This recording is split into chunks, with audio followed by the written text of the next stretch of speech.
আল্লাহ রাব্বুল আলামিনের কোরআন বলে ওয়ালি রাব্বিকা ফাকাব্বির। দুনিয়ার মানুষেরা রে, তোমার রবের নামে উচ্চ আওয়াজে তাকবীর দাও। জোরে জোরে বলেন আল্লাহু আকবার। তাকবীর ছাড়া কোনো ইবাদত নেই। ভালো করে শোনেন, যদি আপনি আজান দিতে চান কি বলবেন? আরেকটু আস্তে কর। যদি নামাজের ইকামত দিতে চান কি বলবেন? তাকবীরে তাহরিমা করে নামাজ শুরু করতে চাইলে কি বলা লাগবে? রুকু দিতে গেলে কি বলা লাগবে? সেজদা দিতে গেলে কি বলা লাগবে? সেজদা থেকে উঠতে গেলে কি বলা লাগবে? জানাজার নামাজে দাঁড়াইলে কি বলা লাগবে? ঈদের নামাজে দাঁড়াইলে কি বলা লাগবে? একটা ছোট্ট বাচ্চা মুরগিও যদি জবাই দিয়ে হালাল করতে চান কি বলা লাগবে? তাহলে আল্লাহু আকবার ছাড়া মানুষের জীবনও নাই, মৃত্যুও নাই। আর একবার বলেন ঠিক কিনা ভাই? মায়ের পেট থেকে বের হওয়ার সঙ্গে সঙ্গে প্রথমে কালেমা নয়, তয়্যিবা নয়, শাহাদাত নয়, আত্তাহিয়াতু তাশাহুদ নয়, প্রথমেই আল্লাহু আকবার শব্দটি কানে শোনানো হয়।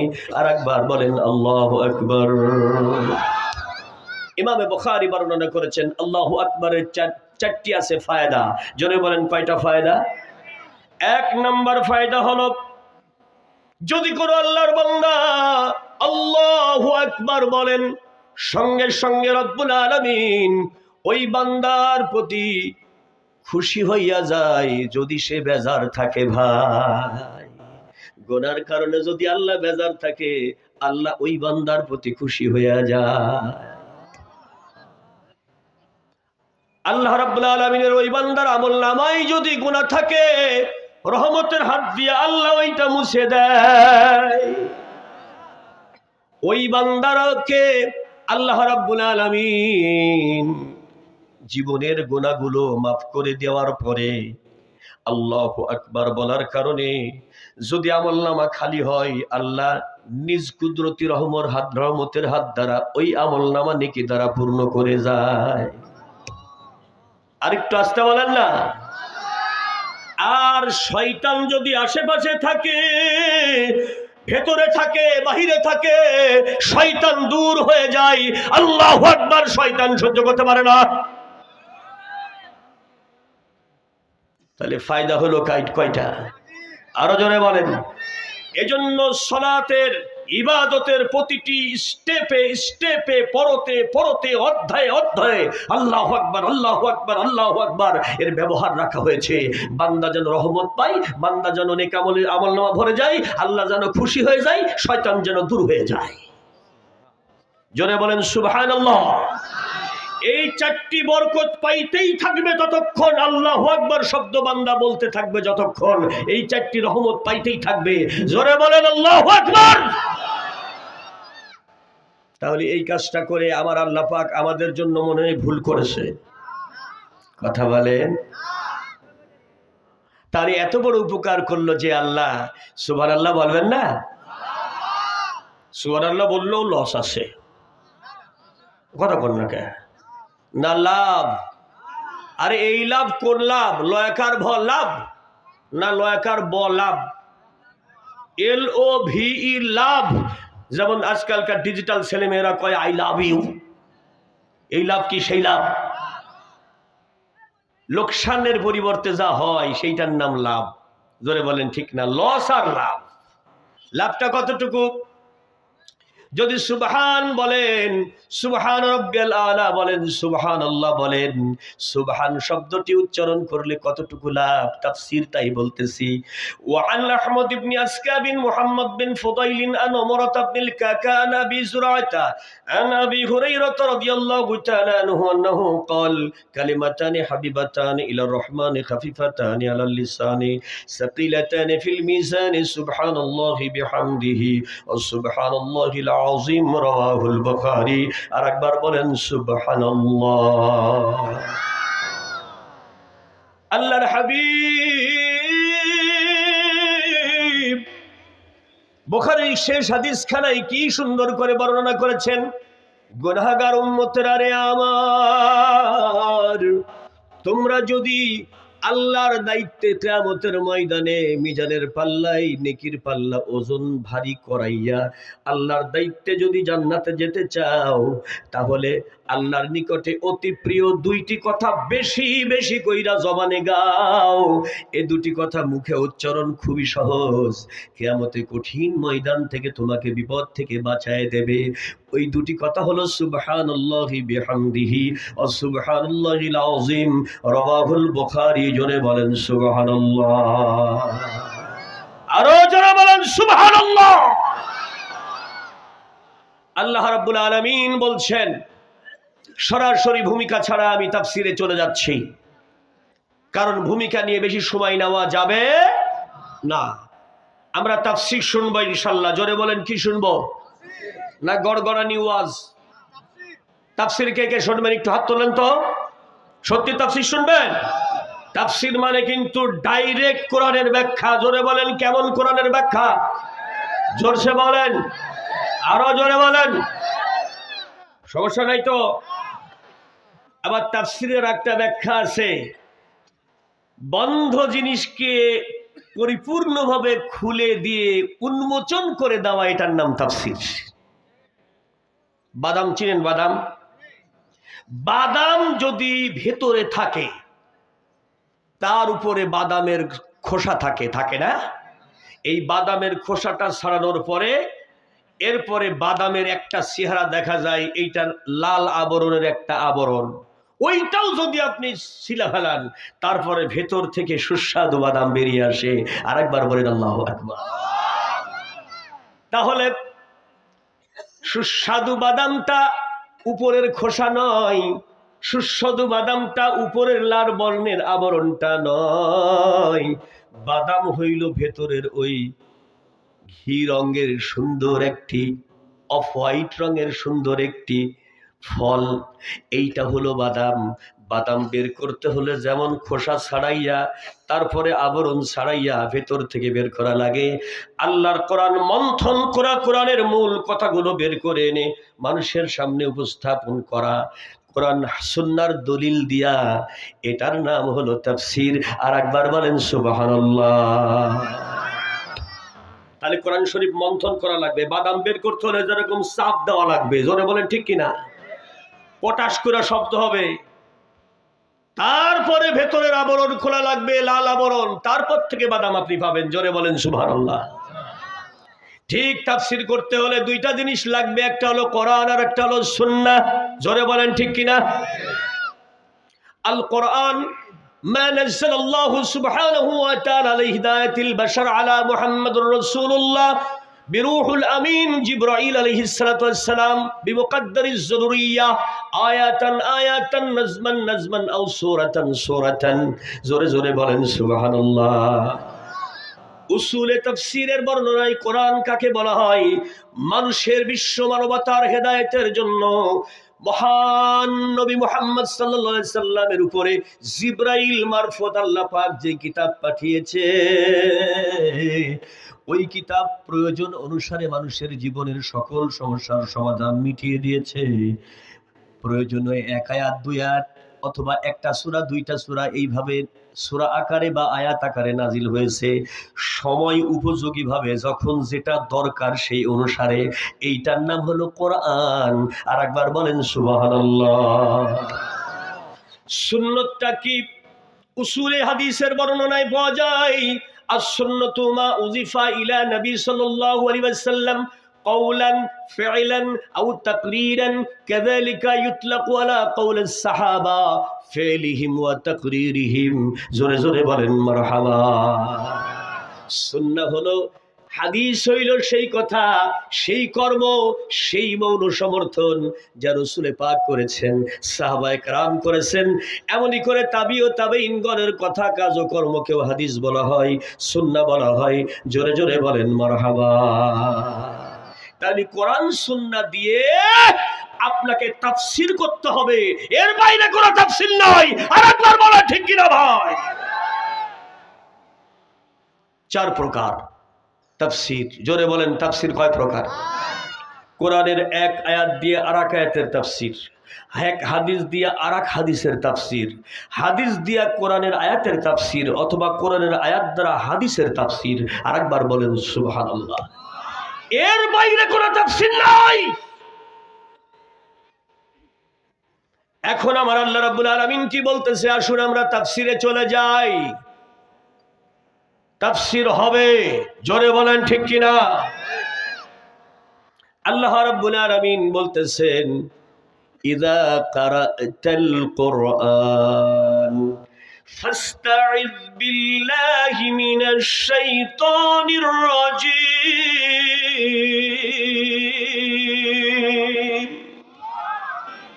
বান্দারে আমার, যখনই তোমরা কোরআন পড়ার জন্য, বোঝার জন্য বসবে, তখনই তোমরা শয়তানের চক্রান্ত থেকে বাঁচার জন্য আমি সর্বশক্তিমান আল্লাহর কাছে তোমরা আশ্রয় নিবে। এই আয়াতটা কে বলেছে? আস্তে বলেন, আরো আস্তে। নামাজ পড়ার আগে আউযুবিল্লাহ পড়তে বলে নাই, রোজা রাখার আগে আউযুবিল্লাহ পড়তে বললো না, ওযু করার আগে আউযুবিল্লাহ পড়তে বললো না। কিন্তু কোরআন যখনই পড়তে বসবেন, বুঝতে বসবেন, শুনতে বসবেন, তখনই শয়তানের কাছ থেকে আপনাকে পালা চাইতে হবে। এই কথাটা বলেছে কে? ভালো করে শোনেন। হযরত ওমর ইবনুল খাত্তাব রাদিয়াল্লাহু তাআলা আনহু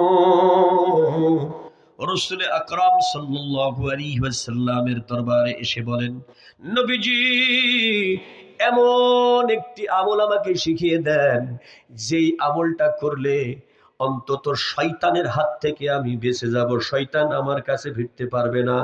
আল্লাহর হাবিব দুনিয়া আখিরাতের বাদশা বলেন, তুমি শুধু বলবে আল্লাহু আকবার, আল্লাহু আকবার, আল্লাহু আকবার, আল্লাহু আকবার। এই তাসবিহটা তুমি পড়তে থাকবে, তাহলে কোনোদিন শয়তান তোমার কাছে ভিড়তে পারবে না। জোরে জোরে বলেন সুবহানাল্লাহ। এটা একটা আমল। এই আমল করলে কি লস আছে? তাহলে আল্লাহু আকবার বললে শয়তান ভয় পায়। আর একবার বলা ঠিক কিনা? মনে করেন আপনি পদ্মা নদীর চর দিয়ে হাঁটতেছেন, জিন শয়তান ওখানে ভিলকিবাজি দেখাইয়া আপনার সমস্যা করবে। মনে রাখবেন, আজকের তাফসীরের থেকে আমি বলে যাই, ওলামা হযরত, মুফাসসির, মুহাদ্দিস, ফুকাহা, মুফতি সাহেব যারা বসে আছেন, ভালো করে শোনেন। আল্লাহর কোরআনের নবী সাল্লাল্লাহু আলাইহি সাল্লামের এই বর্ণনাটা এখানে কাজে লেগে যাবে। আল্লাহর বান্দার সঙ্গে সঙ্গে ভয় পাবে না, বরং জায়গায় বসে বসে পড়বে।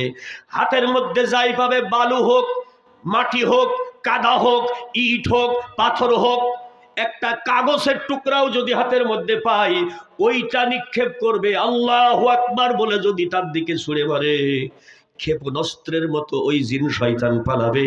আর একবার বলেন আল্লাহু আকবার। আল্লাহু আকবারের এত পাওয়ার, জোরে বলবেন আল্লাহু আকবার।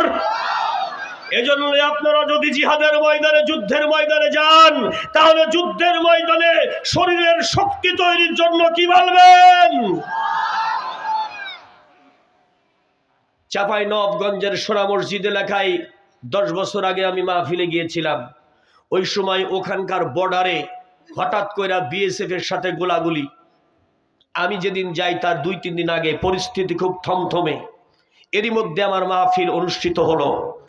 তে বিডিআর একজন এসে বলতেছে, হুজুর দোয়া করবেন। গুলির সামনে তাকবীরের আওয়াজ দিয়ে যখন আমরা আগায় গেছি, আমরা 10 জন আর ওরা 50 জন এমন দৌড় দিছে, ওদের গ্রামের মধ্যে অন্তত 4 কিলোমিটার ঢুকাই দিয়েছি। তোমাদের দেখে ওরা দৌড় দিল কেন? ওদের হাতে কি অস্ত্র ছিল না? বলছে অস্ত্র কি, নারায়ে তাকবীর যাই বলেছি, ওরা মনে করছে আমাদের জবাই করতে আসতেছে। কারণ ওরা মনে করে এই তাকবীর হলো জবাই করার দোয়া। তাও সুবহানাল্লাহ বলবেন না। এজন্যই বাংলাদেশের মুসলমান 1 জন, আর ওই হিন্দুস্তানের হিন্দু যদি হয় 50 জন, 100 জন, তাও একজন বিডিআরের জওয়ানের সঙ্গে ওরা মোকাবেলা করতে পারে না। কারণ এরা জবাই করার দোয়া নিয়েই সামনে আগায়। জোরে বলেন আল্লাহু আকবার। সেই তাকবীর দেওয়া যদি আবার প্রয়োজন হয়, বারবার শুনতেছি মোদি দাদা নাকি আমাকে ভারত দখল কইরা নিব। ও মিয়া, জীবন থাকতে, রক্ত শরীরে থাকতে এদেশের বুকে কোন হিন্দুর বাচ্চা যদি কোরআনের মসজিদ মাদ্রাসা ধ্বংস করতে আসে, আল্লাহর মুমিন মুসলমানের মা বোনের ইজ্জত নষ্ট করতে আসে, এদেশের 1 ইঞ্চি জমিন দখল করতে আসে, ওদের মোকাবেলায় আল্লাহর কোরআনের ধ্বনি আল্লাহু আকবার দিয়ে মোকাবেলা করতে হবে। কে কে রাজি আছো? 2 হাত তুলে আল্লাহকে দেখাও।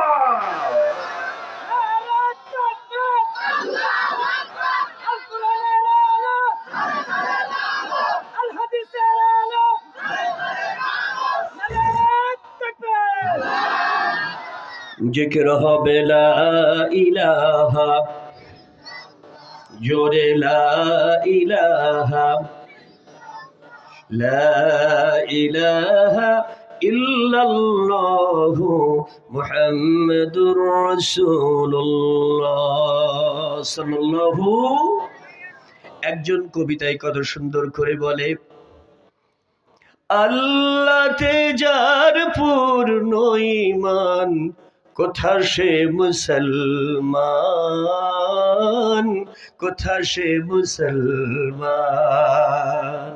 আমাদের জাতীয় কবি নজরুল বলেছে, জোরে বলেন ঠিক কিনা?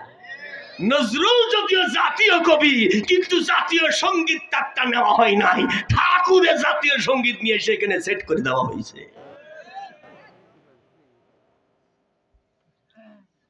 অসুবিধা লাগছে? জাতীয় কবি নজরুল ইসলাম আর জাতীয় সঙ্গীত লিখতেছে ঠাকুর। এই কাজ করেছে কুকুর। এই কাজ করেছে যারা, তারা হলো কুকুর। কুকুর সোজা করতে লাগে হলো মুগুর। জোরে বলেন ঠিক কিনা? তাহলে জাতীয় সঙ্গীত সেটিং করতে হবে নজরুলের, কারণ নজরুল ইসলাম হলো মুসলমানের বাচ্চা। আর একবার বলেন সুবহানাল্লাহ।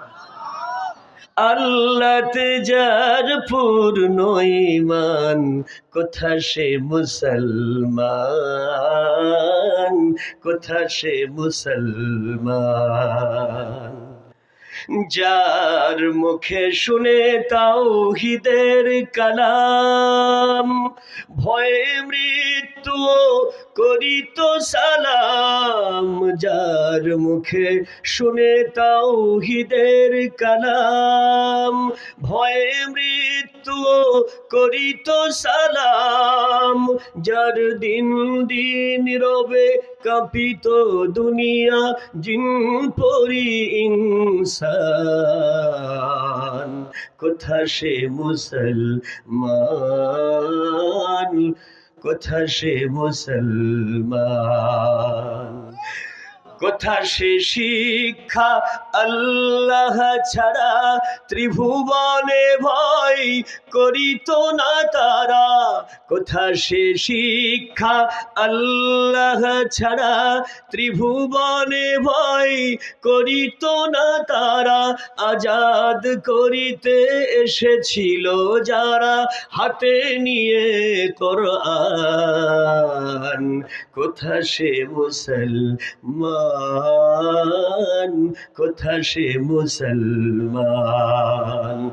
আল্লাহতে যার পূর্ণ ঈমান, কোথা সে মুসলমান, কোথা সে মুসলমান। আল্লাহু আকবার। কবি নজরুল ইসলামকে জাতীয় কবি বানাইয়া সান্ত্বনা দেওয়া হয়েছে, কিন্তু জাতীয় সঙ্গীতের মধ্যে শিরিক ঢুকিয়ে দেওয়া হয়েছে। আল্লাহ রাব্বুল আলামিনের কোরআনে তেলাওয়াতকৃত আয়াতের মধ্যে আল্লাহ বলছেন, আল্লাহু লা ইলাহা ইল্লা হুয়াল হাইয়ুল কাইয়্যুম।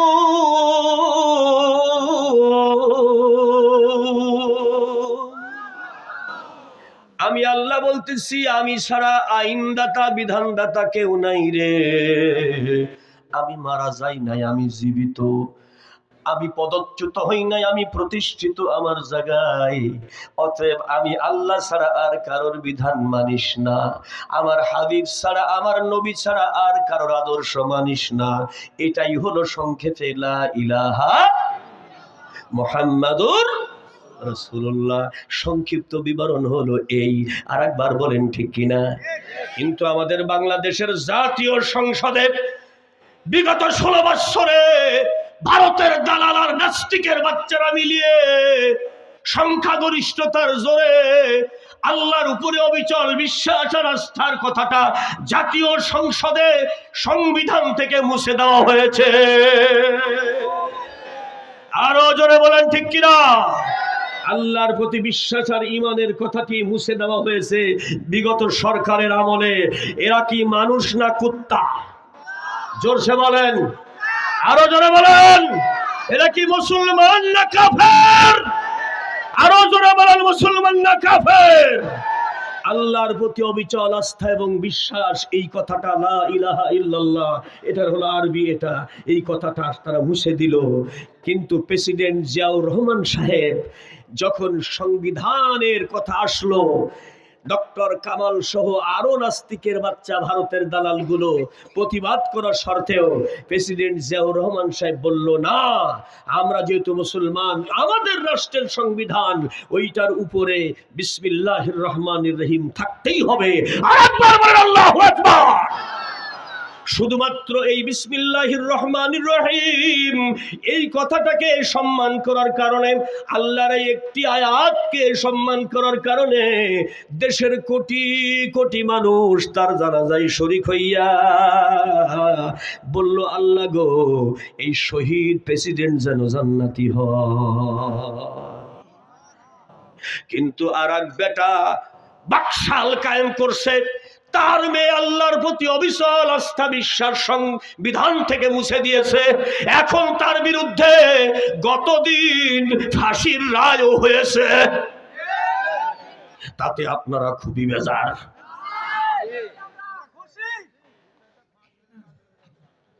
চিটারি, বাটপারি, প্রতারণা, জালিয়াতি, অন্যায়, অপকর্ম, দুর্নীতি, শয়তানি, বদমাইশি, লুটপাট, সিটপাট, জিনার লাইসেন্স, বেশ্যার লাইসেন্স, মদের লাইসেন্স, দুষ্টুমির লাইসেন্স, গুন্ডামির লাইসেন্স, চুরির লাইসেন্স, ডাকাতির লাইসেন্স, ব্যাংকের সব টাকা মারি করে দিয়েছে ফাঁকা।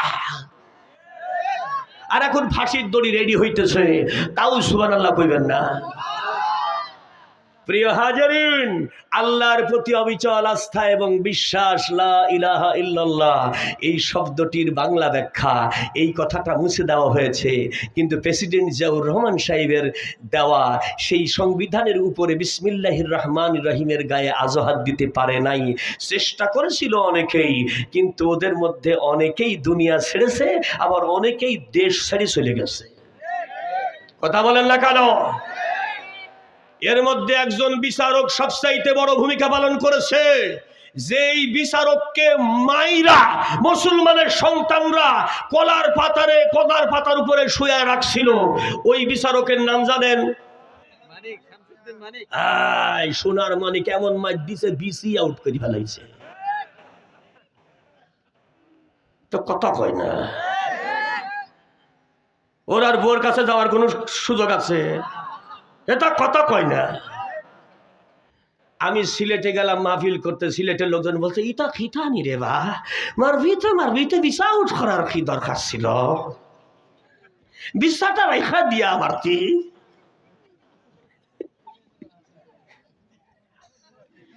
বিসি রাখি দিয়ে মারতি বলতেছে। কিন্তু ছেলে পেলে তার বোঝে নাই, মার যখন শুরু হয়েছে তখন মায়ের কোন জায়গায় দিছে লাত্তি কিরার ঘুষি, ওর মধ্যে দিয়ে আউট হয়ে গেছে। তাও সুবহানাল্লাহ বলবেন না? আর একটু আসতে বলেন, আর আসতে বলেন, আর আসতে বলেন।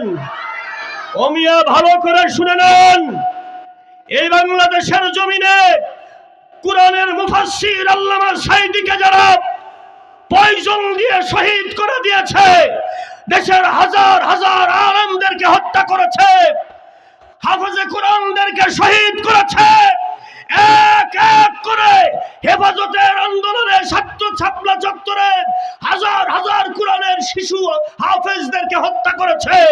এদের বিচার বাংলার জমিনে হবে না, হবে না?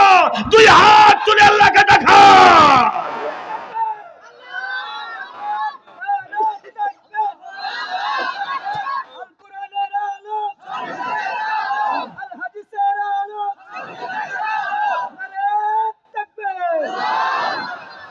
আল্লাহ কবুল করেন, জোরে বলেন আমিন। আরো জোরে বলেন আমিন। প্রিয় হাজিরিন, আল্লাহ রাব্বুল আলামিনের কোরআন তাই বলতেছে, যখনই তুমি পড়তে যাবে কোরআন, বাধা দেবে তোমাকে শয়তান, কারণ শয়তান তোমাকে জাহান্নামে নিতে চায়। এই কাজ নিয়ে দুনিয়াতে এসেছে সে ভাই, আর এসেছে আল্লাহর পক্ষ থেকে কোরআন বাঁচাবে তোমার মান আর সম্মান, রক্ষা করবে তোমার ঈমান। এ কোরআন তোমাকে জান্নাতে নিয়ে যাওয়ার জন্য এসেছে। কোরআন পড়বে যখনই, প্রতিটি অক্ষরে 10টা করে নেকি আমলনামা যোগ হবে তখনই। জোরে জোরে বলেন সুবহানাল্লাহ। তাহলে আমার আপনার সন্তানগুলো কোরআন শিখার দরকার নাই? না না, দরকার নেই।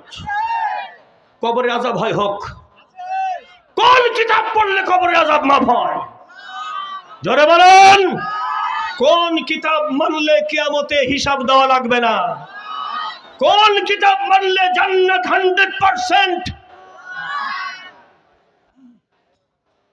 বিশ্ববিদ্যালয়ের কিতাব, ভার্সিটি স্যারের লেখা নোট, কোন কিতাব? এজন্য বলতেছি সোনার আব্বা জানেরা, আপনারা এখানে একটা মাদ্রাসা করেন নাই, এইখানে একটা জান্নাতের তৈরির কারখানা তৈরি করেছেন, জান্নাতে যাওয়ার ব্যবস্থা করেছেন। এটাকে যে হেফাজত করবে, মাদ্রাসাটাকে, কোরআনের যে খেদমত করবে, আল্লাহর বান্দাকে আল্লাহ রাব্বুল আলামিন জীবনের গুনাহ মাফ করবে। ভালো করে শুনুন হাদিসে কুদসির বর্ণনা। আল্লাহর নবী সাল্লাল্লাহু আলাইহি সাল্লামের দরবারে এমন একজন বেদুইন, উটের রাখাল কিন্তু ইমানদার। আল্লাহর হাবিব সাল্লাল্লাহু আলাইহি সাল্লাম উটের পিঠে উঠেই পড়েছেন। এইবার লাগামটা ধরে আল্লাহর বান্দা বলতেছে, সাহাবাগণ আশ্চর্য হয়ে গেল, এত বড় স্পর্ধা, আমরা নবীর সামনে দাঁড়াইতে পারি না, চোখে চোখ রাখতে পারি না, নবীর উটের লাগাম ধরছে। ইয়া রাসূলুল্লাহ, উরিদু আন আদখুল জান্নাহ, আমার অন্তরের ইচ্ছা আমি আল্লাহর জান্নাতে যাব। আলহামদুলিল্লাহ, আল্লাহ রাসূল বললেন, অবশ্যই তুমি জান্নাতে যাবে। তুমি ঈমানদার, জান্নাতে যাবে না কেন? আল্লাহ রাব্বুল আলামিনের হাবিব বলছে, অবশ্যই তুমি জান্নাতে যাবে, তুমি ঈমানদার। আল্লাহর বলছে হুজুর, নবী বলতেছে তুমি জান্নাতে যাবে, বান্দা বলতেছে হুজুর আমি জান্নাতে যাইতে চাই, কিন্তু কোন বিচার আমার যেন না হয় সেই ব্যবস্থা আমি জানতে চাই। মানে জান্নাতে যাব কিন্তু আমার জন্য বিচার না হয়। বিচার হবে না, জান্নাত হাতছাড়া হবে না, এরকম একটা ব্যবস্থা আসেনি? একটুখানি বলবেননি? আরেকবার বলেন সুবহানাল্লাহ। আল্লাহ রাব্বুল আলামিনের নবী সাল্লাল্লাহু আলাইহি সাল্লাম চুপ করে আছেন, কারণ জান্নাতের মালিক তো আমার নবী না। কাকে আল্লাহ পাক জান্নাত বিনা হিসাবে দেবে আর কাকে হিসাব নিয়ে দেবে, এটা তো আল্লাহই নির্ধারণ করবে, নবী নয়। জোরে বলেন ঠিক কিনা? মালিক যার, সিদ্ধান্ত তার। আরেকবার বলেন ঠিক কিনা? আমার মালিক, আপনার মালিক, মাটির মালিক, দেশের মালিক, আসমানের মালিক, সূর্যের মালিক, নক্ষত্রের মালিক, বাতাসের মালিক, মৌতের মালিক, হায়াতের মালিক। মালিক যিনি, সিদ্ধান্ত নেবে তিনি। নবীর পক্ষে উত্তর দেওয়া সম্ভব নয়। নবী চুপ করে আছেন। জিবরিল আমিন এসে হাজির হয়েছে। হাদিসে কুদসি আল্লাহর হাবিবকে জানানো হলো, লাউ কানাল কুরআন ফীহা বিমা আকালাতুহুন নার ওয়া মান জামাআহুল কুরআন সুম্মা দাখালান নার আও কামা ক্বালা আলাইহিস সালাতু ওয়াস সালাম। জোরে বলেন আল্লাহু আকবার। আল্লাহ রাব্বুল আলামিনের নবীকে বলতে বলা হলো, নবীজি আপনার যে উম্মত হিসাব ছাড়া জান্নাতে যেতে চায় ওদেরকে আস্তে করে বলে দেন। আল্লাহ রাব্বুল আলামিনের ঘোষণা হলো, পেছনের জীবনের গুনাহ যা করেছো তা করেছো, এখন থেকে যে ব্যক্তি জীবনের জন্য কোরআনকে গ্রহণ করবে রে, সে ব্যক্তির পিছনের জন্য গুনাহ মাফ। আর আখেরাতে, কবরে, ফুলসিরাতে, হাসরে কোথাও আল্লাহর কোনো আগুন, কোনো শাস্তি তার শরীর স্পর্শ করবে না। যে ব্যক্তি আজকের থেকে সিদ্ধান্ত নেবে, আজকের থেকে আমি কোরআনের পথে চলবো, কোরআনের পথই হবে আমার জীবনের পথ, ব্যক্তিগত কোনো নাই মতামত, ব্যক্তিগত কোনো মতামত আমার নাই। আল্লাহ বলছে যা, আমি মানব তা, এটাই হলো আমার জীবনের ফয়সালা। আর একবার বলেন আল্লাহু আকবার। প্রিয় হাজিরিন, আসলে আমাদের কিন্তু কিছু নাই, যা আছে সবই আল্লাহর দেওয়া। জোরে জোরে বলেন ঠিক কিনা? এই জ্ঞানটুকু যেদিন এসে যাবে, সেই দিন আপনি আল্লাহর ওলি হয়ে যাবেন। জোরে জোরে বলেন মারহাবা। সব ক্ষমতার মালিক, আসতে বলেন আরো জোরে, জোর হলো না। আল্লাহ রাব্বুল আলামিন সব ক্ষমতার মালিক রে ভাই। আপনি যদি আস্তে আস্তে করে সবকিছু জানতে চান, তাহলে আপনি এই দুনিয়ার মধ্যে বাংলাদেশে যারা ইসলাম এনেছে তাদের জীবনী পড়ে দেখবেন, কি কষ্টের ভিতর দিয়ে কেমন করে এ দেশের জমিনে ইসলাম এসেছে। আল্লাহ যদি সর্বময় ক্ষমতার মালিক না হবে, আজকে আমেরিকার প্রেসিডেন্টও ঠেকাইতে পারলো না। আমেরিকার রাজধানী নিউ ইয়র্ক শহর মুসলমানদের দখলে চলে গেছে। আমেরিকা নিউ ইয়র্ক সিটির বর্তমান মেয়র হিন্দু, খ্রিস্টান, বৌদ্ধ নয়, সে হলো পাক্কা নামাজি মুসলমান। এখন নিউ ইয়র্ক শহরে প্রকাশ্যে আযান দিয়া জুমার নামাজ পড়া হয়েছে। আর একবার বলেন আল্লাহু আকবার। ভালো করে শুনতে হবে আমার কথা, point to be noted and recorded. ভালো করে শোনেন। প্রেসিডেন্ট বুশ এক সময় আমেরিকার ক্ষমতায় ছিল, তার ছেলের নাম ডাব্লু বুশ, মানে ওইটা ডবল হারামজাদা। জোরে বলেন ঠিক কিনা? এই ডবল হারামজাদা ইহুদির দিয়া টুইন টাওয়ার ভাঙাইয়া মুসলমানের উপরে দোষ দিল, ইরাক ধ্বংস করলো, আফগানিস্তান আক্রমণ করলো। জোরে বলেন ঠিক কিনা? মুসলমান যখন তকবীর দিয়ে ঘুরা দাঁড়াইলো, তখন আফগানিস্তান সাইডা পালাইলো। জোরে বলেন ঠিক কিনা? ঘুইরা দাঁড়াইলেই তখন কিন্তু বাতিল পালিয়ে যায়। এটাই হলো হিসাবের কথা ভাই। আর একবার বলেন ঠিক কিনা? তা হ্যাঁ, আপনাকে রুখে দাঁড়াতে হবে। দেখবেন আর নাই। জোরে বলেন সুবহানাল্লাহ। আর যদি আপার মতো বলেন আমি যা দিয়েছি জীবনও ভুলতে পারবে না, ও কি বাকি রেখেছে সবই দিয়ে দিয়েছে। কথা কর না কে?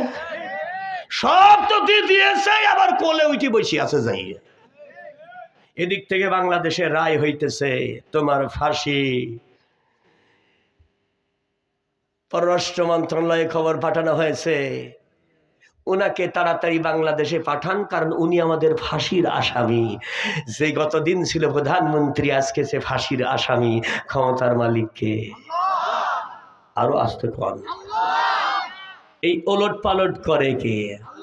وتعز ما تشاء وتذل ما تشاء بيدك الخير إنك على كل شيء قدير।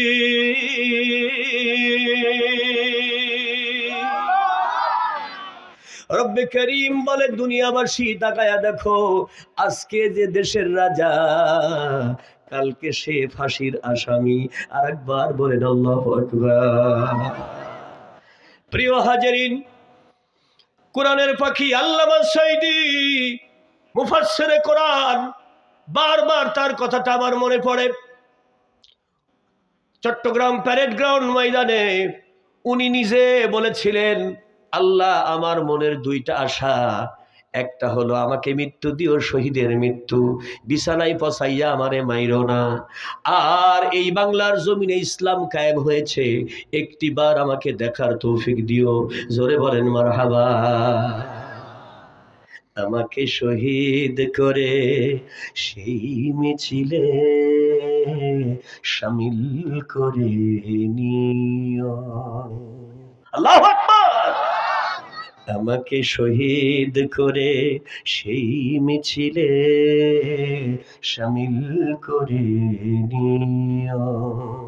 যেই মিছিলের নেতা আমির হামজা, যেই মিছিলের নেতা আমির হামজা, খুবাইব খাবাব খোদার ছিল যারা অতি প্রিয়, শামিল করে নিও। জোরে বলেন আল্লাহু আকবার। প্রিয় হাজারিন, শহীদ হওয়ার জন্য যদি জীবন বাজি রেখে কেউ সামনে এগিয়ে যায়, এই দুর্বার ব্যক্তিদেরকে কেউ ঠেকাইতে পারে না। এদের কারণেই বাধ্য হইয়া আপা দুলাভার কাছে চলে গেছে। খারাপ লাগতেছে? জোরে বলেন খারাপ লাগতেছে? যেই ঢাকা বিশ্ববিদ্যালয়ে ধর্ষণ করা হতো, সেঞ্চুরি করা হতো, রাতের অন্ধকারে বিশ্ববিদ্যালয়ের ছাত্রী হলের মেয়েদেরকে জোরপূর্বক বিভিন্ন নেতার বেডে পাঠানো হতো আনন্দ ফুর্তি করার জন্য। বাধ্য যেতে হবে অমুক নেতাকে পছন্দ, তার সঙ্গে রাত যাপন করতে বাধ্য করা হতো। সেই ঢাকা বিশ্ববিদ্যালয়ে আজকে কোরআনের পতাকা উঠছে, মেয়েরা পর্যন্ত জামাতে নামাজ আদায় করতেছে। জোরে বলেন সুবহানাল্লাহ। ডবল বুশের কথা বলতেছিলাম। এই হারামজাদা যখন শেষবারের মতো হেরে গেল, তখন FBI তার কাছে সে জানতে চেয়েছিল, dear excellency chief of FBI, আমি জানতে চাই আপনার কাছে, we want answer of this question, আমি আপনার কাছে জানতে চাই আগামী নির্বাচনে আমি জিতবো কি জিতবো না। একটু জরিপ চালাইয়া উত্তর আমেরিকা, দক্ষিণ আমেরিকায় 28টি প্রদেশ, সমস্ত প্রদেশের রিপোর্ট আমার কাছে রেডি করেন, যে আমার পজিশনটা জানতে চাই। কারণ ইতিমধ্যেই মুসলমান মেরেছে আফগানিস্তানে, মুসলমান মেরেছে ইরাকে, এবার উনি ভোটে জিতবে কিনা জানতে চাই। Try to understand the happened. Report হচ্ছে FBI 6 মাস ধরে খুব কষ্ট করে মাঠে ময়দানে সব জায়গার থেকে রিপোর্ট কালেকশন করলো। অ্যাটলিস্ট একটা রিপোর্ট পেশ করে বলল, সেইটা আমরা ডেইলি স্টার পত্রিকাতে পড়েছি। FBI রিপোর্ট করেছিল, dear excellency, this is the greatest problem. The rate of growth of Islamization in the USA is very high. If this picture continue, near future the Muslim will be decide who are the president or not for United States of America, especially New York City. আরেকবার বলেন আল্লাহু আকবার। FBI report করলো সেই সময়ে, আজ থেকে 17-18 বছর আগে, ও আমাদের প্রেসিডেন্ট সাহেব মারাত্মক একটা অনুসন্ধান করে আমরা দুঃখজনক সংবাদ বের করেছি। দুঃখজনক সংবাদ হলো, প্রত্যেক দিন মারাত্মক হারে মুসলমান হচ্ছে আমেরিকার জনগণ নিজের ধর্ম ত্যাগ করে দিচ্ছে। আরেকটু আস্তে কর। নিজের ধর্ম ত্যাগ করে মারাত্মকভাবে তারা মুসলমান হইতেছে। সেখানে রিপোর্টে লেখা হয়েছে প্রতিদিন 8,000-এর উপরে বিধর্মীরা মুসলমান হচ্ছে। জোরে বলেন আল্লাহু আকবার।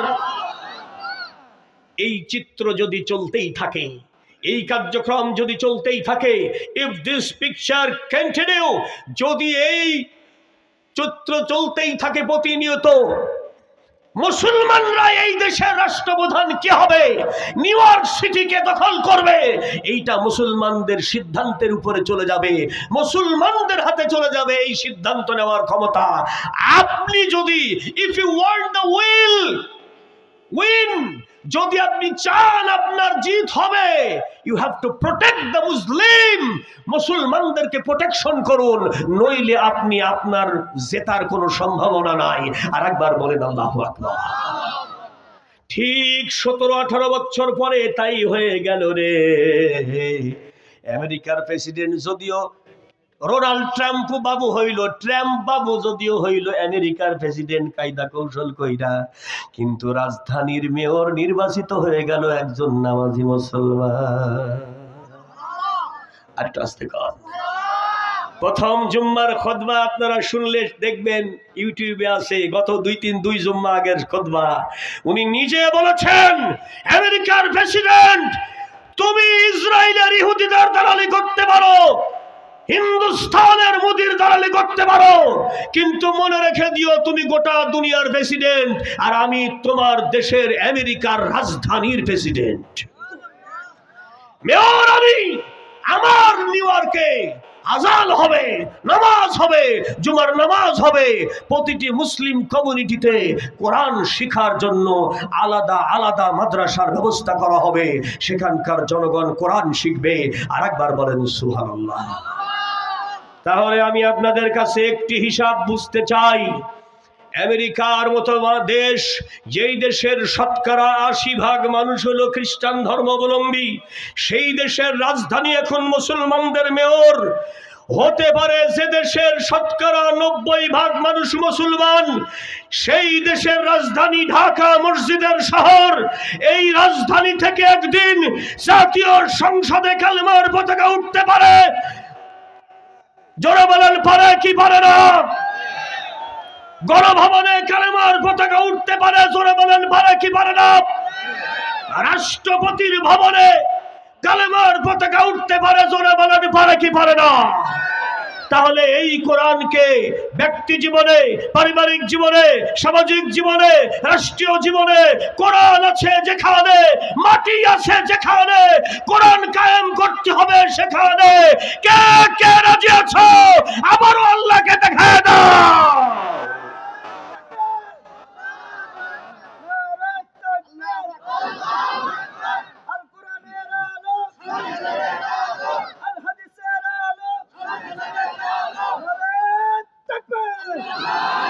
জিকির হবে লা ইলাহা, জোরে লা ইলাহা, লা ইলাহা ইল্লাল্লাহু মুহাম্মাদুর রাসূলুল্লাহ সাল্লাল্লাহু। একটু তাসবিহ পড়ি, সুবহানাল্লাহ ওয়ালহামদুলিল্লাহ লা ইলাহা,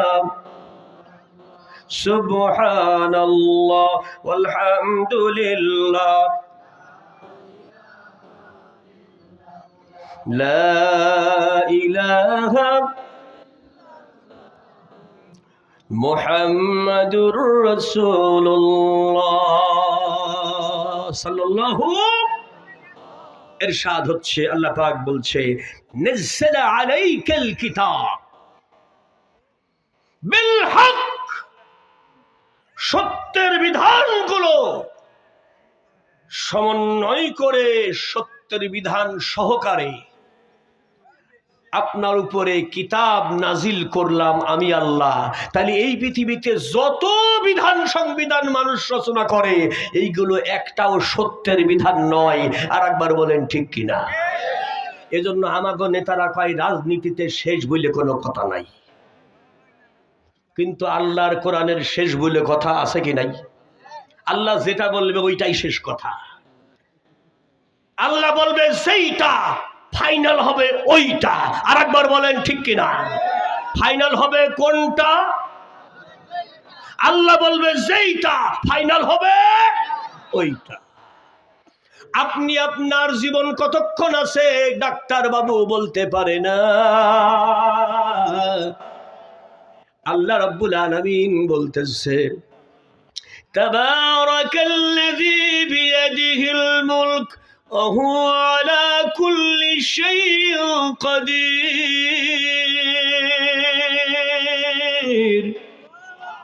আল্লাযী খালাকাল মাউতা والحياة ليبلوكم أيكم أحسن عملا وهو العزيز الغفور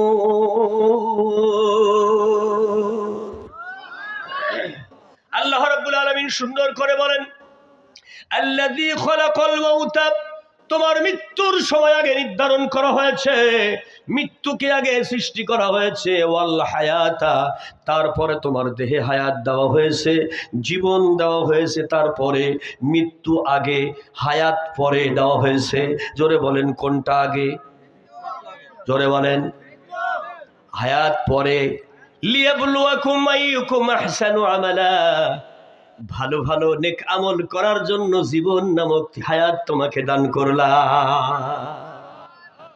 আর জীবন আর হায়াত আর সিয়ার পাইয়া সিটারি বাটপারি প্রতারণা জালিয়াতি অন্যায় অপকর্ম দুর্নীতি এহেন কোনো কাজ নাই যে করে নাই জোরে বলেন ঠিক কিনা বলে আল্লাহর কোরআনের আলেমদেরকে মেরে ফেলো ট্রাইব্যুনাল সাজাইয়া হত্যা করো তাইলে তোমাকে শান্তিতে নোবেল প্রাইজ দেওয়া হবে ও বাবা নোবেল প্রাইজের লোভে আলেমদেরকে ফাঁসি দিয়ে যাচ্ছে এখন তো ধরা পড়ে যাচ্ছে একটা একটা করে সব কথা বেরিয়ে আসছে আরেকবার বলেন আল্লাহু আকবার দুআ ইউনুস পড়েও কাজ হবে না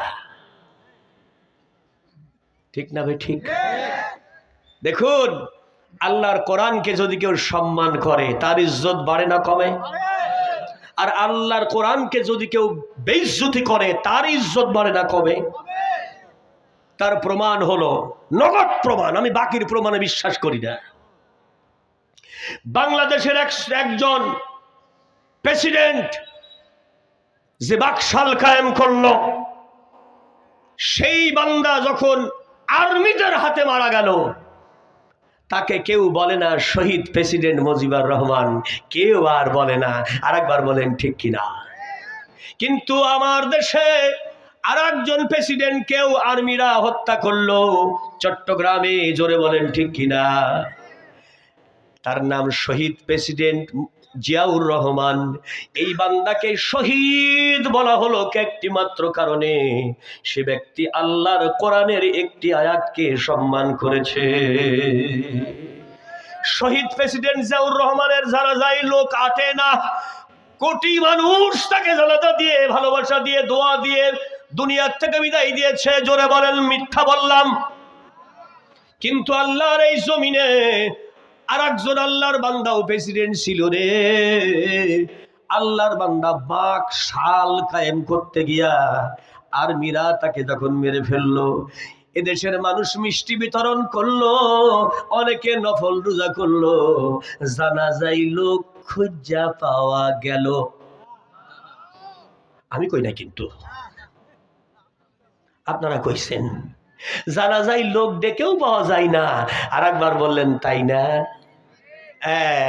আর একজনের জন্য লোক আটানো যায় না যে ময়দানই হোক কোটি মানুষ তাকে দোয়া দিচ্ছে জোরে বলেন সুবহানাল্লাহ কি কারণে সে আল্লাহর কোরআনকে সম্মান করেছিল জোরে বলেন সুবহানাল্লাহ আরো জোরে বলেন আল্লাহু আকবার আরো জোরে বলেন আল্লাহু আকবার এখান থেকে শিক্ষা নিতে হবে আগামী দিনে এই বাংলার জমিনে যারা রাষ্ট্র ক্ষমতায় যাও যদি আল্লাহর কোরআনকে সম্মান করো এই দেশের প্রতিটি মুসলমান কৃষক শ্রমিক মেহনতি মানুষ আলেম হাফেজ মসজিদের ইমাম সবাই তোমাকে সম্মান করবে আর যদি কোরআনের সাথে বেয়াদবি করো আল্লাহর সাথে বেয়াদবি করো খোদার কসম তোমার হবে ওই অবস্থা তোমার জানাজাতেও লোক যাবে না আরেকবার বলেন ঠিক কিনা এখান থেকে তোমাদেরকেও শিক্ষা নিতে হবে আরেকবার বলেন ঠিক কিনা প্রিয় হাজিরিন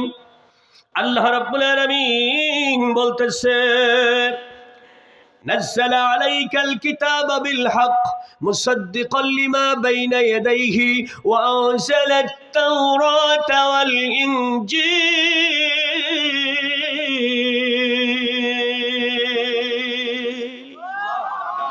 আমি আল্লাহ রাব্বুল আলামিন ইতিপূর্বে মানুষের হেদায়েতের জন্য তাওরাত ইনজিল নাজিল করেছিলাম এইবার আমি ফুরকান নাজিল করলাম বিশ্ব নবীর উপরে, হে নবী আপনি এই ফুরকান দিয়ে মানুষকে হেদায়েতের পথে ডাকেন, জোরে বলেন মারহাবা। এই কোরআনের আরেক নাম ফুরকান, জোরে বলেন কি নাম? জোরসে বলেন। আমি তাফসীরে বাইজাবিতে যা লেখা আছে মূল কিতাবে সেটাই বলতেছি, লক্ষ্য করুন। যেহেতু তাফসীর মাহফিল, তাই আমি বাইরে যাব না। আল্লামা কাজী নসরুদ্দিন আল বাইজাবি বলেন, ফুরকান শব্দটির মানা হলো ফাররাকা ফিহি আল হালাল আল হারাম আল হক ওয়াল বাতিল আনিদ দীনিয়া ওয়াস সিয়াসিয়া ওয়াল ইকতিসাদিয়া ওয়াশ শরঈয়া ওয়াল মারিফা আল হাকিকা আত তরিকা কুল্লু শাইইন মা যুররিয়াতুল লিন-নাস লিদ-দুনিয়া লিল ফালাহ وما احتاج للناس للآخرة للنزاح هذا الكتاب الفرقان জোরে জোরে বলেন আল্লাহু আকবার। একদম সরাসরি বাইজাবি থেকে বলতেছি, লক্ষ্য করুন। আল্লামা কাজী নসরুদ্দিন আল বাইজাবি রহমাতুল্লাহ আলাইহি বলেন, যেই কিতাবের ভিতরে মানুষের দুনিয়ার জীবনের জন্য যা প্রয়োজন সব ভেঙে ভেঙে বলা হয়েছে। ব্যক্তি জীবন, পারিবারিক জীবন, সামাজিক জীবন, রাষ্ট্রীয় জীবন, অর্থ ব্যবস্থা, সমাজ ব্যবস্থা, কোর্ট কাচারি, আইন আদালত, বিচার ফয়সালা, সমস্ত বিষয়গুলো যা মানুষের দুনিয়ার জীবনের সফলতার জন্য প্রয়োজন সব এখানে দেওয়া হয়েছে। আর মৃত্যুর পরে নাজাতের জন্য যা যা প্রয়োজন সব সুন্দর করে ভেঙে ভেঙে বর্ণনা করে দেওয়া হয়েছে। এজন্যই এই কিতাবের নাম হলো ফুরকান। জোরে বলেন আল্লাহু আকবার, আরো জোরে বলেন আল্লাহু আকবার। আল্লাহ রাব্বুল আলামিনের কোরআনের বর্ণনাগুলো এজন্যই বলছি ভাই, আপনি বুকে যে দলের ব্যাজ মাইরা ঘুরে বেড়ান আমার কোনো কথা নাই, কিন্তু আপনার হাত পা, আপনার জবান, আপনার জীবন এগুলো যেন কোনোভাবেই আল্লাহ রসুল আর আল্লাহর কোরআনের বিরুদ্ধে না যায়। যদি কোরআনের বিরুদ্ধে যায় আপনার বাঁচার কোনো রাস্তা নাই। গত সপ্তাহে আমি জুমার নামাজ পড়ে আমার বাসাতে এসেছি, কল্যাণপুরে আমার বাসা ঢাকাতে। ইতিমধ্যেই বাংলাদেশের জাতীয় সংসদে প্রাথমিকভাবে মনোনীত একজন মনোনয়ন প্রাপ্ত প্রার্থী এসে হাজির হয়েছে বিশেষ এক দলের। আল্লাহর বান্দা এসে হাজির হইয়া সাথে করে আরো 5-7জনকে নিয়ে এসেছে। এসে আমার ফ্ল্যাটে এসে দরজা নেড়ে বলতেছে, হুজুর ভেতরে কি আসতে পারি? প্লিজ ওয়েলকাম, আসসালামু আলাইকুম রহমতুল্লাহ, আসেন ভেতরে। জোরে বলেন আল্লাহু আকবার। এটা নিজের কথা বলতেছি, বাইরের কথা না। বলে, হুজুর অত্র এলাকার মধ্যে আপনি প্রায় 24 বছর ধরে আছেন, আমরা এই এলাকায় জন্মগ্রহণ করেছি, এই এলাকা আমাদের, এই এলাকার মধ্যে আমার উঠা বসা, এলাকার মাটি ও মানুষের সাথে আমাদের সম্পর্ক। আপনিও আছেন প্রায় 24 বছর আমাদের মাঝে। আপনার কাছে আমার একটা আবদার নিয়ে এসেছি, হুজুর আপনার বাড়িতে ভোট কয়টা? তা আমি বললাম আমার বাড়িতে 5টা। জোরসে বলেন কয়টা? আমার একটা বউর, একটা ছেলের, একটা মেয়ের, একটা ছোট ছেলের একটা। জোরে কর আল্লাহু আকবার। যেটা এইবার 18 বছরে ভোটার হয়েছে। জোরে কর আল্লাহু আকবার। তে বলছে, হুজুর আপনার বাড়িতে অনেক ভোট, এজন্য আপনার কাছে আমি আমার নিজের জন্য একটু সমর্থন চাই। আপনি মেহেরবানি করে আমার দিকে একটু খেয়াল রাখবেন, দোয়াও দেবেন, সাথে সমর্থনও দিবেন। আমি বললাম, ভাই আপনার কথা শুনতে আমি রাজি আছি, তবে আমারও আপনার কাছে একটু দাবি আছে। কি দাবি? বললাম, ভাই আপনার ওয়াদা করা লাগবে যে আপনি 5 ওয়াক্ত নামাজ ছাড়বেন না। আর একবার বলেন আল্লাহু আকবার। শর্তটা দেওয়া কি বেঠিক হয়েছে না ঠিক হয়েছে? আপনারা কি 5 ওয়াক্ত নামাজের বিপক্ষে? কারা কারা পক্ষে একটু হাত তুলে দেখান। 5 ওয়াক্ত নামাজের পক্ষে তো আপনারা, নাকি মাঝে মাঝে? আলহামদুলিল্লাহ। যারা খালি শুক্রবার নামাজ পড়ে ওরা হলো শুকুর আলী নামাজি, তা কথা কয় না। আর যারা খালি ঈদের দিন নামাজ পড়ে হলো ঈদ আলী নামাজি। শুকুর আলী আর ঈদ আলী এ জাহান্নামে যাবে খালি খালি। 5 ওয়াক্ত নামাজ পড়ে না, আমি আপনাদেরকে বলছি না কারা কারা ফজর পড়েন নাই, ঈশা পড়েন নাই, জোহর পড়েন নাই, আমি হাত তুলতে বলতেছি না, দরকার নাই। ওইটা কিরামুন কাতিবিন লিখে রাখছে। আর একবার বলেন ঠিক কিনা? কিরামান কাতিবিনা ইয়ালামুনা মা তাফআলুন। আর একবার বলেন আল্লাহু আকবার। দলিল আছে না নাই? আছে না নাই? এখন আমি বললাম আমার 1 নম্বর কথা হলো, যদি আমার সমর্থন চান তাহলে নামাজ ছাড়তে পারবেন না। আমি বেনামাজিকে সমর্থন দিতে পারবো না। বলছি হুজুর আমি মাঝে মাঝে মাঝে মাঝে ব্রেক দিলেন কে? বাকি টুকন মাঝে মাঝে তো হুজুর পড়ি। মাঝে মাঝের মধ্যে আমি নাই। ওয়াদা দেওয়া লাগবে যে 5 ওয়াক্ত নামাজ আপনি পড়বেন। এরপরে আর একটা ওয়াদা আমাকে দিতে হবে আপনার। আল্লাহর কোরআনের 5 ওয়াক্ত সালাতের ব্যাপারে বলা হয়েছে, রসুলের হাদিসে পাকে, বেঈমান নামাজ পড়ে না, ইমানদার নামাজ ছাড়ে না। আর একবার বলেন ঠিক কিনা? আমার সঙ্গে পড়েন হাদিসটা। বাইনাল আবদি, জোরে বলেন, বাইনাল আবদি ওয়া বাইনাল কুফরি তারকুস সালাত। ইমানদার নামাজ ছাড়ে না, কাফের নামাজ পড়ে না। তাহলে নামাজ বাদ দিতে বাদ দিতে বাদ দিতে বাদ দিতে এক সময় আপনি কাফের হয়ে যাবেন। জোরে বলেন ঠিক না? মান তারাকাস সালাতা মুতাআম্মিদান ফাকাদ কাফারা। মুফতি সাহেব যারা আছেন, মুহাদ্দিস সাহেব যারা আছেন, কসম করে বলতেছি আপনার বাবার ক্ষমতা নাই রাসূলের এই হাদিসটাকে খণ্ডন করা। ইচ্ছাকৃতভাবে যদি আপনি সালাত ছেড়ে দেন তাহলে আপনি এর কুফরি করলেন। এই কুফরি করতে করতে একসময় আপনি কাফেরই হয়ে যাবেন। জোরে বলেন নাউজুবিল্লাহ। বলল হুজুর তাইলে আপনি কি বলতে চান? আমি বললাম আমার আরেকটা শর্ত হইল, আমার বাড়ির ভোট যদি সমর্থন যদি পেতে চান তাহলে আপনাকে আরেকটা কাজ করতে হবে। আপনি যখন এমপি নির্বাচিত হইয়া সংসদে যাবেন আইন পাশ করতে, প্রথম আইন হবে আল্লাহর কোরআনে বর্ণিত আইন। বলে হুজুর সেটা কি? সেটা হলো আল্লাযীনা ইম্মাক্কানাহুম ফিল আরদি ইয়াকামুস সালাহ। প্রথম আইন হবে মুসলমান যদি ইসলামী রাষ্ট্র কায়েম করতে চায়, প্রথম হুকুম হলো জমিনে ইম্মাক্কানাহুম ফিল আরদি আরদি আরদি, জমিনে আকামুস সালাহ, নামাজ প্রতিষ্ঠা করতে হবে। মসজিদের ভিতরে নয়, ঘরের ভিতরে নয়, তোমার যেই জমিনে যে দেশে বসবাস করো ওই মানচিত্রের মধ্যে যত ইঞ্চি জমিন আছে প্রতিটি জায়গায় নামাজ কায়েম করতে হবে। এই সংসদে আপনার বিল আনা লাগবে।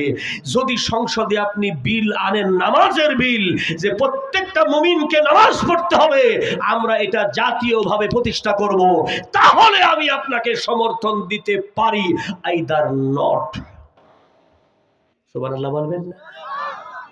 কারণ যে নামাজকে ভালোবাসে না, যে নিজে নামাজি না, আমার মতো ইমাম সাহেব তাকে সমর্থন দিতে পারে। অতএব দুঃখের সাথে বলছি, আপনি এই বিলটা আনবেন কিনা যদি আপনি পাশ করেন, তখন কাসুমাসু করে বলতেছে হুজুর মানে আমাদের সংবিধানে তো, আমাদের দলীয় সংবিধানে তো এ কথা লেখা নাই। আমি বললাম যদি লেখা না থাকে তাহলে লিখতে বলেন। বাংলাদেশের মুসলমানরা কিন্তু সমর্থন দেওয়ার সময় নামাজি কিনা এটা দেখবে, আর সিটার কিনা ওইটা দেখবে। সিটারকে কোনো সময় মুসলমানরা সমর্থন দেবে না। চুরি করবে, সিটারি করবে, বাটপারি করবে, আবার নতুন করে আবার বাটপারদের রাজত্ব তৈরি হবে। ইটা খাম আমরা হার হইতাম না, ইটা খাম আমরা আর করতাম না, যা করছি তা করছি। আর একবার বলেন ঠিক কিনা? খারাপ লাগলো? তখন আমাকে বলছে হুজুর আপনার কথাটা আমার মনে থাকলো, আমি চেষ্টা করব। আমিও বললাম আপনার কথাটাও আমার মনে থাকলো, আমিও চেষ্টা করব।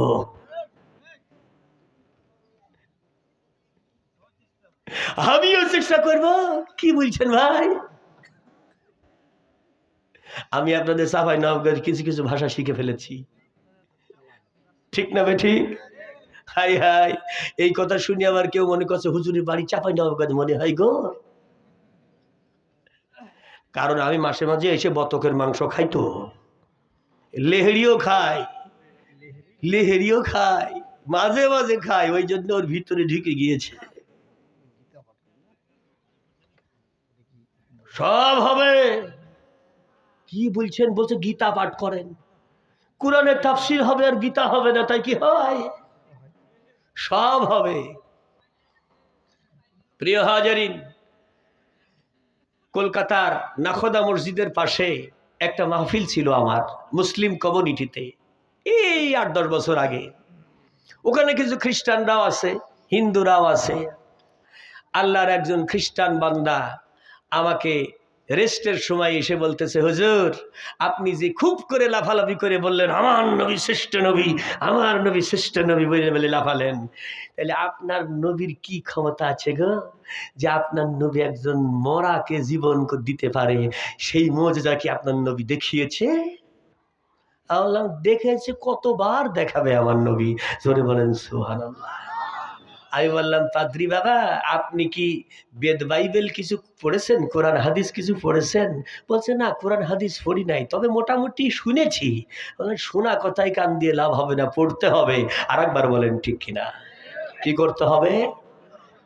আমাকে বলতেছে, হুজুর আপনার নবী কি কোনদিন মৃত মানুষকে জীবন্ত করেছে? আমি বললাম, করেছে মানে কি, জোড়া ধরে করেছে? জোরে বলেন মারহাবা। তাফসীর খোলেন, সিহাসিত্তার হাদিসগুলো খোলেন, বেরিয়ে পড়বে সব কথা। প্রত্যেকটা নবীকে আল্লাহ 50টা 60টার বেশি, 10টার বেশি, 2টার বেশি, 3টার বেশি মর্যাদা দেয় নাই, কিন্তু আমার নবীকে 1 নয় 2 নয় 70,000 মর্যাদা দিয়েছে আমার আল্লাহ। খন্দকের যুদ্ধ শুরু হলো। আবু সুফিয়ান 10,000 সোলজার নিয়ে মদিনার ইসলামী রাষ্ট্র ধ্বংস করবে। খবর চলে এলো মদিনায়। আল্লাহর হাবিব সাল্লাল্লাহু আলাইহি সাল্লাম সাহাবাদেরকে নিয়ে বসলেন। আল্লাহর আয়াত নাজিল হলো, আমরুহুম শুরা বাইনাহুম, তুমি সূরা তৈরি করো, মুরব্বীদেরকে নিয়ে, বয়োজ্যেষ্ঠদেরকে নিয়ে, জ্ঞানী বেরবানদেরকে নিয়ে বসে বসে মিটিং করে সিদ্ধান্ত নাও প্রতিটি কাজের। জোরে বলেন আল্লাহু আকবার। আল্লাহর নবী মিটিং বসিয়েছে জলিল কদর সাহাবাদেরকে নিয়ে। হযরতে সালমান ফারসি বলে, ইয়া রাসূলুল্লাহ, ইয়া হাবিবাল্লাহ, আমি পারস্য থেকে এসেছি, আমার কিছু সমর জ্ঞান আছে, আমি জানি কিভাবে মিলিটারি ফোর্সকে মোকাবেলা করতে হয়। ইয়া রাসূলুল্লাহ, এই মদিনার একদিকে পাহাড়, এদিক দিয়ে ওরা আসবে না, এটা আমরা জানি। পাহাড় পিছনে রেখে কখনোই কেউ যুদ্ধে আসবে না।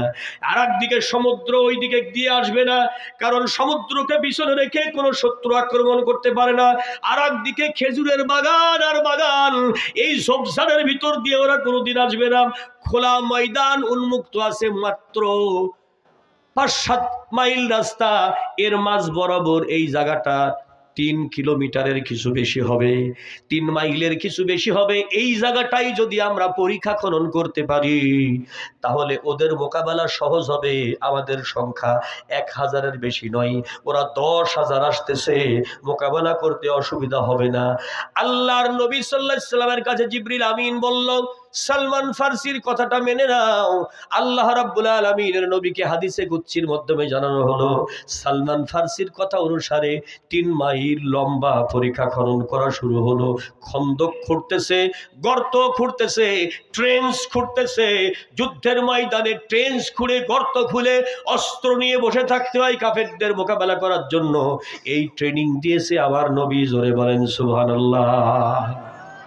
এইবার 3 দিন 3 রাত চলে গেছে, আল্লাহর নবী বিরামহীন ভাবে নামাজ আদায় করতেছে, আর টুকরি ভর্তি করে করে মাটি কাটতেছে, পাথর কাটতেছে। আল্লাহর নবীও সাহাবাদের সঙ্গে মাটি মাথায় করে করে টানতেছে। যারা আজকের দিনে কৃষক আছো, শ্রমিক আছো, মাথায় করে করে মাটি বহন করো, মাটি খনন করে বীজ বপন করো, কোনোদিন মনে রাখবা না আল্লাহর নবীও মাটি মাথায় করে করে বহন করেছে। জোরে জোরে বলেন সুবহানাল্লাহ। মিষ্টি খাওয়া সুন্নত পালন করা যায়, মাটি কাটা সুন্নত এত সহজ না। ভালো করে শোনেন, আল্লাহ রাব্বুল আলামিনের বান্দা, এই পৃথিবীতে রসুল পাক সাল্লাল্লাহু আলাইহি সাল্লাম যখন টুকরিতে করে মাটি টানতেছে, এদিক থেকে কাপড় উঠে গেছে, নবীর পেটের সঙ্গে তাফসিরে আসছে 3টা পাথর বাঁধা, কোন কোন কিতাবে আসছে 4টা পাথর বাঁধা। হযরতে জাবের রাদিয়াল্লাহু তাআলা আনহু এই দৃশ্য দেখে কষ্ট পাইলেন। শুধু খালি মেরুদণ্ড সোজা রাখতে পেটের ক্ষুধা যেন কষ্ট বেশি না দেয়, এজন্য পাথর টাইট করে বেঁধে রেখেছে রুমাল দিয়া, কাপড় দিয়া। এ দৃশ্য দেখে হযরতে জাবের রাদিয়াল্লাহু তাআলা আনহু আল্লাহর হাবিবের কাছে এসে কেঁদে দিলেন, ইয়া রাসূলুল্লাহ, একটু অনুমতি দিলে বাড়ি যেতে চাই। কেন? বলে বাড়ি যেতে চাই, আপনি আজকে 3 দিন কিছু খান নাই, পেটে পাথর বেঁধেছেন, আমার পেটেও পাথর বাঁধা আছে, কিন্তু আমার ইচ্ছা করতেছে আপনার ক্ষুধার্ত পেট, ক্ষুধার্ত শরীরে কিছু দেওয়া দরকার, যদি আমার বাড়িতে কিছু থাকে তাই নিয়ে আসবো। আল্লাহর হাবিব অনুমতি দিলেন। স্ত্রীর নাম ফাতেমা। হযরতে জাবের রাদিয়াল্লাহু তাআলা আনহু দৌড়াইতে দৌড়াইতে বাড়িতে গেলেন। বাড়িতে গিয়ে জিজ্ঞেস করতেছে, ও আমার প্রাণের বিবি, বাড়িতে এমন কোন খাবার আছে নাকি, নবীকে একটু মেহমানদারি করা যাবে কি? খারাপ লাগতেছে? শুনবেন না বন্ধ করে দেব? চলবে? আল্লাহ রাব্বুল আলামিনের নবীর সাহাবার স্ত্রীর নাম ফাতেমা। সে বলতেছে, স্বামীরে ঘরের মধ্যে 1 সা পরিমাণ আটা আছে। তাফসিরে আসছে 1 সা। এই ওলামারা কথা বলেন, 1 সা মানে কতটুকু? 4 কেজি বা 4.5 কেজি বা 5 কেজি হবে, এর বেশি তো হওয়ার কথা না। ইরাকি সার, আরাবিয়ান সার মধ্যে পার্থক্য আছে। 4 থেকে 5 কেজি আটা হবে। একটা পাত্রের মধ্যে দেখাইতেছে এইটুকু আটা আছে, একটু লবণ আছে, আর এই যে ছাগলের ছোট্ট একটা বাচ্চা আছে, এই বাচ্চাটা আছে, এইটাকে একটু রান্না করে দেওয়ার ব্যবস্থা করা যেতে পারে। স্বামী গো, নবীকে আর জলিল কদর কিছু সাহাবাকে খাওয়ানো যাবে। আর একবার বলেন সুবহানাল্লাহ। জাবেরের খুশি আর ধরে না।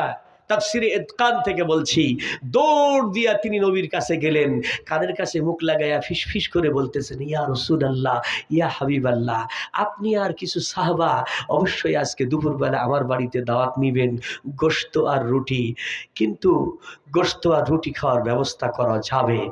আল্লাহ রাসূল সাল্লাল্লাহু আলাইহি সাল্লাম মাথার মাটির টুকরিটা ফেলে দিলেন, চিৎকার করে বলতেছে, ও আমার সাহাবারা রে! সাহাবারা 1000 সাহাবা মাটি কাটতেছে, কয় হাজার? সবাই দাঁড়ায় গেছে। নবী কি যেন বলবে, শোনো শোনো, আজকে দুপুরে জাবেরের বাড়িতে তোমাদের গোশত রুটি খাওয়ার দাওয়াত। একটু আস্তে কর, আরো আস্তে কর। আচ্ছা বলেন, ছোট্ট একটা ছাগলের বাচ্চা আর 4-5 কেজি আটা, এই দিয়ে কয়জনকে খাওয়ানো যেতে পারে আপনাদের হিসাবে বলেন তো দেখি? কথা কয় না, নাই 10 জন, কিন্তু আল্লাহর হিসাবে সবাই খাবে। জোরে বলেন সুবহানাল্লাহ। কারণ রাখে আল্লাহ আর মারে আল্লাহ, রাখে কে? কত বড় কথা, আপনি কি টের পাইছেন? রাসূল পাক সাল্লাল্লাহু আলাইহি ওয়াসাল্লাম সব সাহাবাদের দাওয়াত দিলেন, জাবেরের বাড়িতে দাওয়াত। হযরতে জাবের জিব্বাই কামড় খাইয়া মাটিতে বসে পড়েছেন, ইয়া রাসূলুল্লাহ, সর্বনাশ হয়ে যাবে, কি করলেন আপনি এটা? আল্লাহর নবী বলে, ও আমার জাবের, তুমি যখন আমাকে আর কিছু সাহাবাকে দাওয়াত করেছো, এই দাওয়াতটা রব্বুল আলামিনের দরবারে সব সাহাবার জন্য কবুল হয়ে গেছে। খাওয়ানোর দায়িত্ব নিয়েছে আল্লাহ। জোরে বলেন সুবহানাল্লাহ।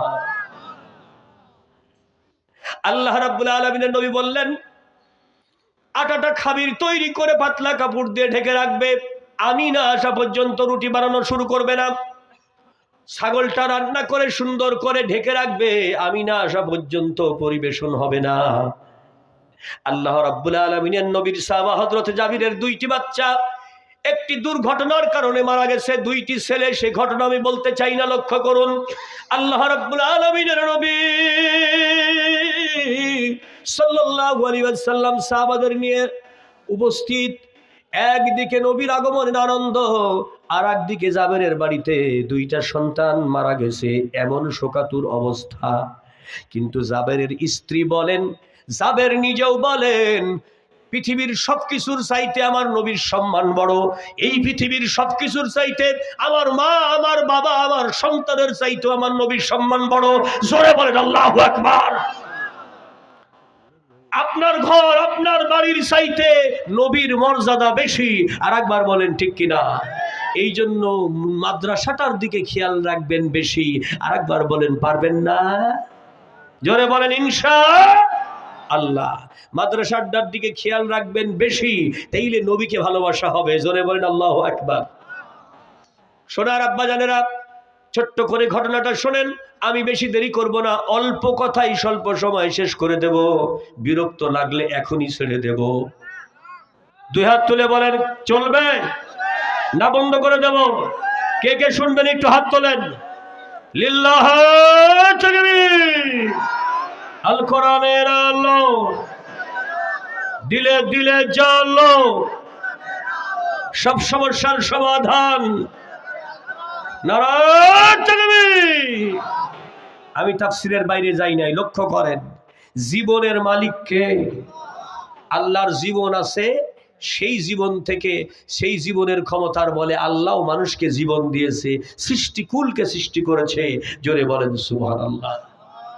হযরতে জাবের রাদিয়াল্লাহু তাআলা আনহুর বাড়িতে রাসূল পাক সাল্লাল্লাহু আলাইহি ওয়াসাল্লাম দাওয়াত খেতে গেলেন, কিন্তু জিবরিল আমিন মাঝখানে একটা কথা বলে দিলেন আল্লাহর পক্ষ থেকে, রাসূল আমার, ওগো আল্লাহর হাবিব, আপনি দাওয়াত খাবেন ঠিকই, কিন্তু জাবেরের দুইটা বাচ্চাকে সাথে না নিয়ে দাওয়াত খাইয়েন না। আপনারা বলেন, ওই দুই ছেলে মরা না তাজা? এই মুহূর্তে মরা না তাজা?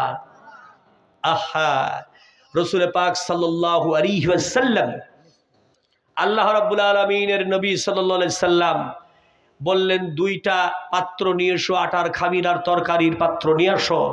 আল্লাহর হাবিব পবিত্র জবানের থুতু মুবারক, লালা মুবারক নিয়া আটার সঙ্গে লাগিয়ে দিলেন, তরকারির হাড়ির মধ্যে একটুখানি দিলেন, আর ঘুটে দিয়ে বললেন, উপর থেকে আটার উপর থেকে পাতলা কাপড়টা সরাবে না, নিবে আর খামির থেকে রুটি বানাইয়া দিতে থাকো, পরিবেশন করতে থাকো। আর এই পাত্রের ভিতর থেকে উপর থেকে ঢাকনা সরাবে না, নিতে থাকো, চামচে বাটি ভরতে থাকো আর পরিবেশন করতে থাকো। জোরে বলেন আল্লাহু আকবার। এক নয়, দুই নয়, 1000 সাহাবার খাওয়া হয়ে গেছে। জোরে জোরে বলেন কয় হাজার? এবার আল্লাহর হাবিব বলতেছে, জাবের রে, জিবরিল আমিন আমাকে খবর দিয়া গেল, তোমার দুইটা পুত্র সন্তান ছাড়া আমি খেতে বসতে পারবো না। তোমার দুইটা বাচ্চা কোথায়, তাদেরকে ডাকো। এতক্ষণ জাবের নবীর আগমনে হাসতেছিল, খুব কষ্ট করে মুখে হাসি টেনে কথা বলছিল। দুইটা বাচ্চা দুনিয়া থেকে বিদায় হয়ে গেছে আজকের দিনে।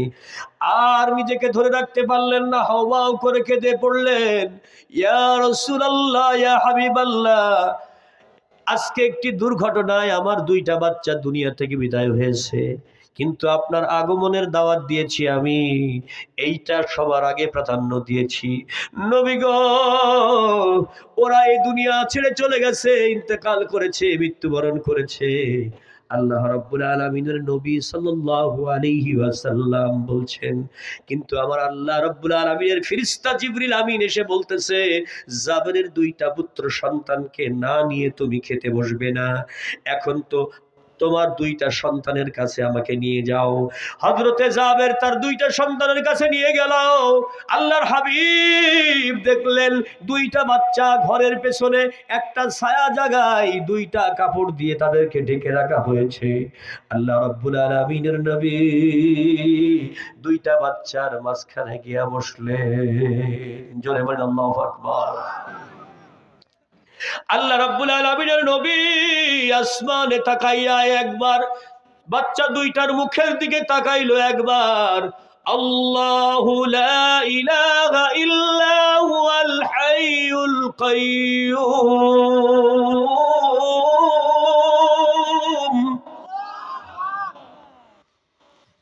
আল হাইয়ুল কাইয়্যুম ইসমে আজম। বিসমিল্লাহ বলে যখন উনি ইসমে আজম তেলাওয়াত করলেন, হঠাৎ করে দেখা গেল রাসূল পাক সাল্লাল্লাহু আলাইহি ওয়াসাল্লামের চেহারার দিকে দুইটা ছেলে দৃষ্টি মিলে তাকিয়ে আল্লাহ রাসূলের দুই হাত মুবারক ধরে উঠে দাঁড়িয়ে পড়লেন। জোরে বলেন সুবহানাল্লাহ। কার ক্ষমতা? জোরসে বলেন, আরো জোরে বলেন, জোরে বলেন আল্লাহু আকবার।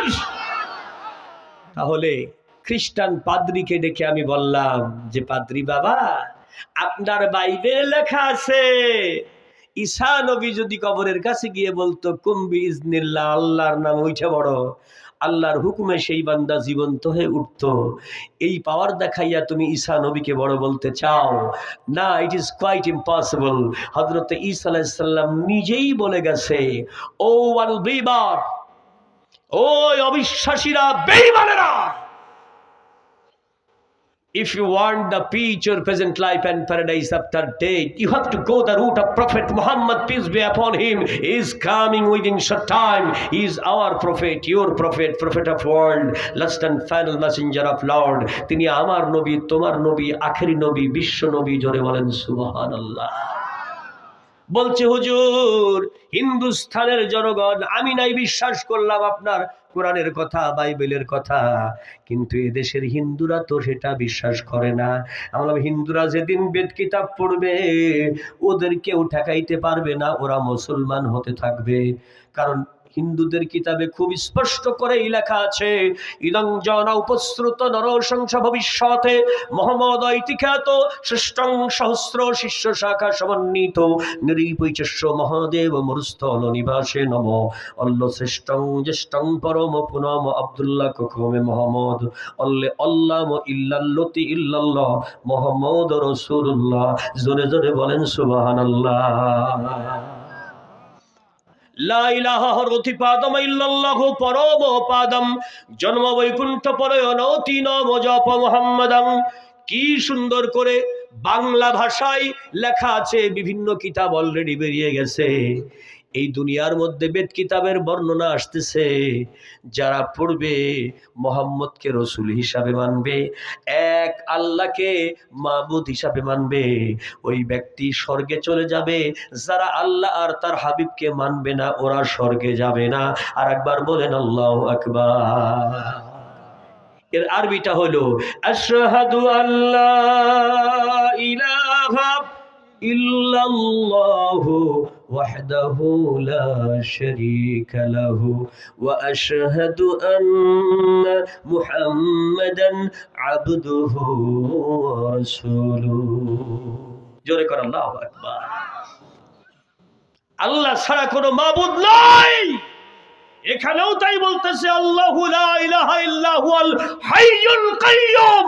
আল্লাহ ছাড়া কোনো মাবুদ নাই, আইনদাতা নাই, বিধানদাতা নাই, কারণ আল্লাহ জীবিত, আল্লাহ প্রতিষ্ঠিত।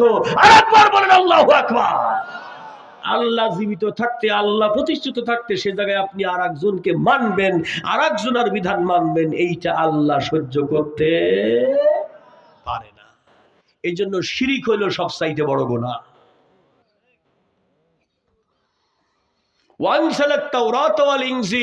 ইতিপূর্বে তাওরাত ইনজিল এই কথা বলেছি, সে কথা আমি আপনাদের সামনে সেটাও বলে দিলাম। আরেকবার বলেন সুবহানাল্লাহ।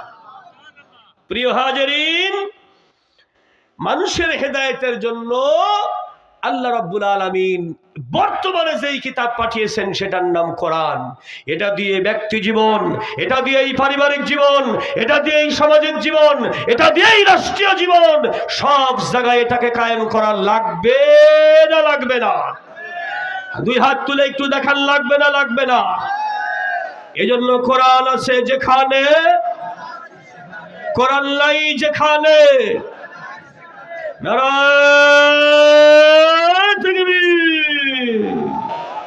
আল্লাহ কবুল করেন, সকলে বলুন আমিন।